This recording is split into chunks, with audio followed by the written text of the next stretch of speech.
ગામના એક વીજ થાંભલે દોરડાથી બાંધી યુવાનની ફેંટ પકડી ગામમાં સરઘસ કાઢી દોડાવીને માર મારવામાં આવતો આ યુવક કોઈ દુષ્કર્મનો આરોપી નથી કે ચોર પણ નથી, પણ ગામમાં પીએમ આવાસ યોજનામાં થયેલા ભ્રષ્ટાચારની ફરિયાદ કરનાર યુવક છે, જેને ગામ લોકોએ આ રીતે માર મારી તાલિબાની સજા આપી હતી। આ સમગ્ર ઘટના બની હતી નર્મદા જિલ્લાના સેલંબા ગામે, જ્યાં ગ્રામ પંચાયતના મહિલા સભ્ય વિશાખા તડવી અને કંચન તડવી સહિતની મહિલાઓએ આ દીપક નામના યુવક પાસે આવી આવાસો કેન્સલ કરાવવા અંગે પૂછપરછ કરી હતી, જ્યાં મહિલાઓએ ઉશ્કેરાઈ જઈ યુવકને ગામના એક થાંભલે બાંધી દીધો હતો અને ઢોર માર માર્યો હતો। એટલું જ નહીં, ત્યારબાદ ગામની મહિલાઓએ યુવકને દોડાવીને માર માર્યો અને જાનથી મારી નાખવાની ધમકી આપી હતી। આથી યુવક ગંભીર ઇજાગ્રસ્ત થયો હતો।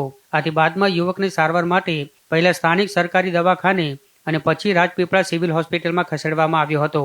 ત્યારે હાલ આ સમગ્ર મામલે સાગબારા પોલીસ સ્ટેશનમાં પીએમ આવાસ યોજનામાં થયેલા ભ્રષ્ટાચારની ફરિયાદ કરનાર યુવકને તાલિબાની સજા આપનાર મહિલાઓ વિરુદ્ધ ફરિયાદ દાખલ કરવામાં આવી છે।